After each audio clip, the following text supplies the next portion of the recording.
Okay, well, I've got the seat off, I've got the bike up on its stand. I'm about to start taking off all the side panels, but not all of them, just there, down that one and on the other side, because behind there is the carburetor. The tank has also got to come off. There's its 2 bolts there and 1 bolt there, and once I get that off, get those out. So there's the left side panel off, and you can see that there goes underneath the fuel tank lugs there. So if you want to take that left panel off, you've got no choice but to take off the fuel tank. Will certainly loosen it. In this case, I've got to take it off anyway. So I've got the rear bolt out, I've got the 2 top bolts off, and now I've got the side panel off. And that exposes what's essentially a naked bike. God, wouldn't I love to leave it that way? And I may yet just do that.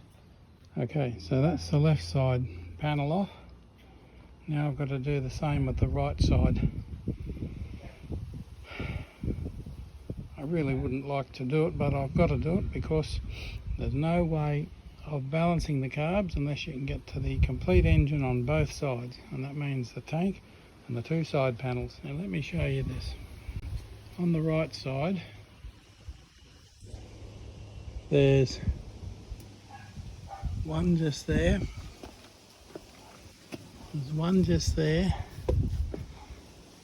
there's one just there, there's 2 lugs just inside there and there. There's a mounting bolt just there, which I don't have in this one, and underneath there, underneath that, just there, is another one, which in this case is half out. I had to re-tap that. There's a rubber lug there and a rubber lug just there. Now, to add insult to injury, inside the right hand glove box is another screw and 2 screws there. Isn't that lovely? More moves than a game of chess. Oh, and one in the bottom. So once you've got all those off, your top cover will just, your side panels I should say, will just come off. Yeah, if you're lucky. Okay. Make sure your fuel's turned off, of course, because you're going to have to take that pipe there off shortly. Now that's the left side done, and the right side done. Hang on till I spin around there. And the right side done. The fairing off. Fairing off there, exposing all the grungy bits. I really must clean that up while I've got it off. Now that one there, I can almost guarantee if your bike has never been disturbed, that'll be seized and you have to drill them out, because that's not a slide-on nut, that's a hole that you'll have to drill out and re-tap, which I had to do. There's the exhaust pipe that's been giving me so much grief. Now you don't have to take any of that off, you don't have to take the back panels off, any of that. There's my wire for my battery keeper, and that can hang out the side. It's got a little keeper cap on it. Just goes straight to the battery from the charger, which is in the shed near the side here. What else have I got on there I can show you? Oh yeah, there's a 20 amp socket to plug in the tyre pump. There's the ST2 automatic brake flasher with its associated wiring. There's my faucet fuel pump mounted in there. That was a bit of a mission too. It needs a bit of a spray with stuff, doesn't it? They're not exactly stainless steel clips. I'll have to recover those. bit of a spray with something that's anti-rust. I'll look into that while I've got it all down. Now, of course, getting at these little screws, there appears to be one there for the suction. Now if I go around the other side, I bet the other one won't be as easy to get to. And of course it's not, because it's there behind all those pipes and shit. Isn't that lovely? Yeah, it's in there somewhere. Anyway, I'll find it when I actually get to that bit, which I haven't got to yet. Now I've got a special screwdriver because, you guessed it, up in there is where the pilot screw is, up in there somewhere, and you can't get to it without a special screwdriver. Bloody lovely. Whoever these Japanese people were that built this or designed this, they need a medal for complexity. Okay, so anyway, that's off. We'll worry about that later. Now, I don't know if you can see that there, just where my finger is. There's the idle adjustment, nice little knurled knob. But behind that, I can see it. Now there's my finger in there. There's the pilot screw. I'm pretty sure that's got to go in. Well, it's out 2 1/4 turns at the moment, so I've got to take it back 1/4 and 1/2 a turn. So 3/4 of a turn.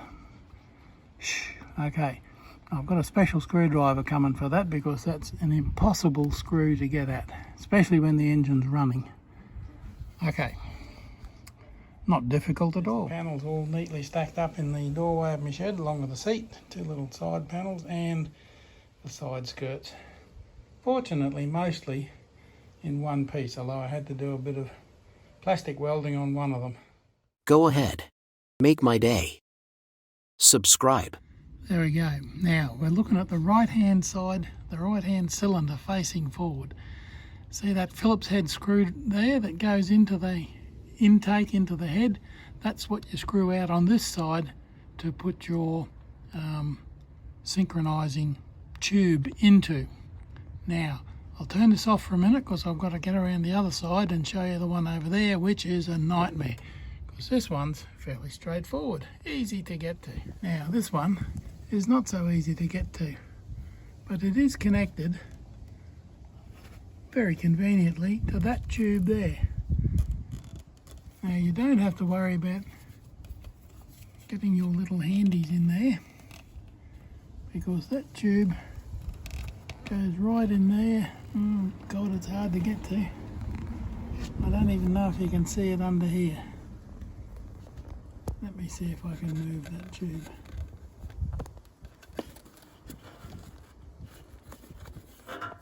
However, that tube there, that one I've got my finger on, goes to the back of that doobie. You can pull that out of the way if you like to get to it.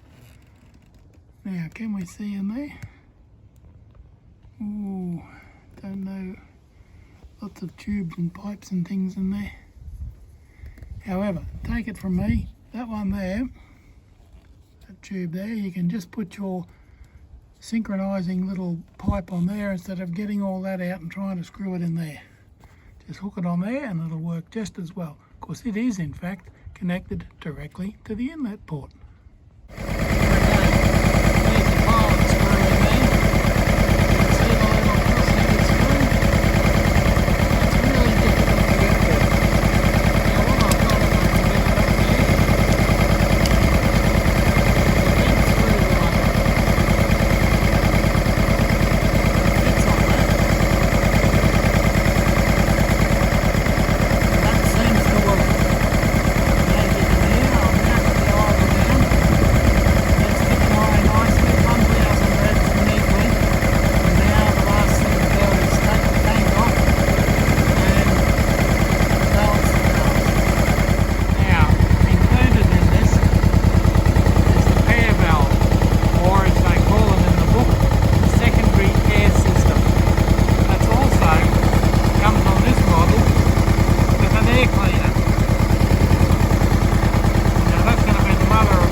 Okay, there's the top box.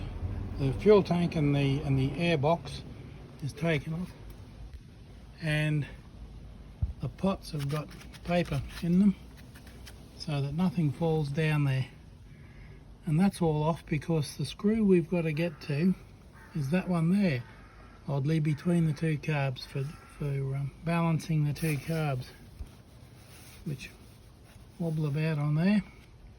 Now the other things that I'm going to do, if I can while I'm here, is the vacuum, the advanced air system, in other words the pair valve.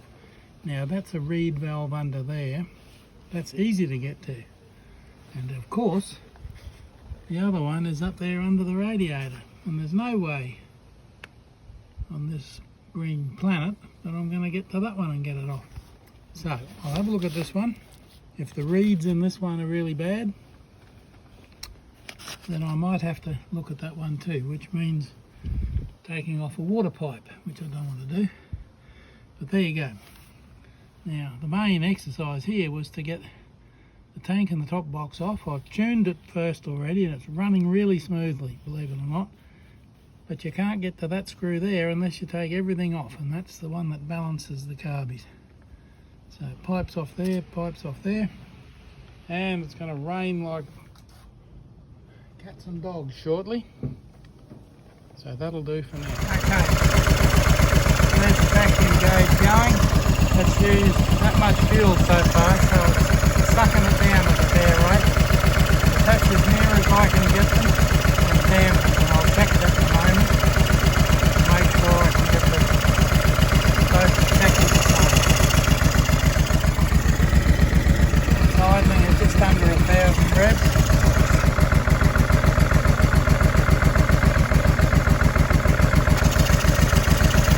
So yeah, it runs out of fuel.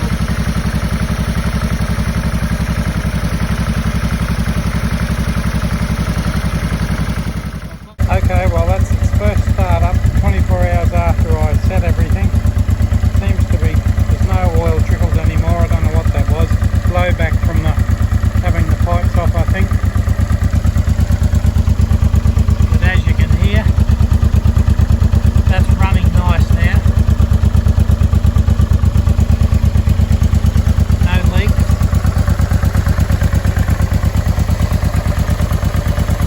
That's idling perfectly.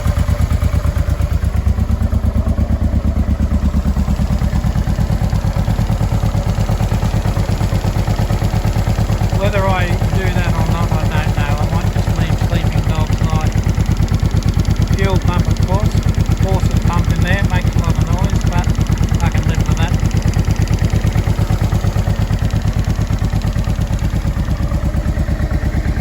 Steady heartbeat, sitting on 1,000 revs, steady as you go. Lovely.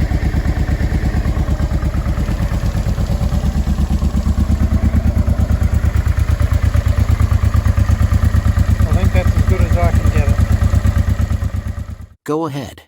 Make my day. Subscribe.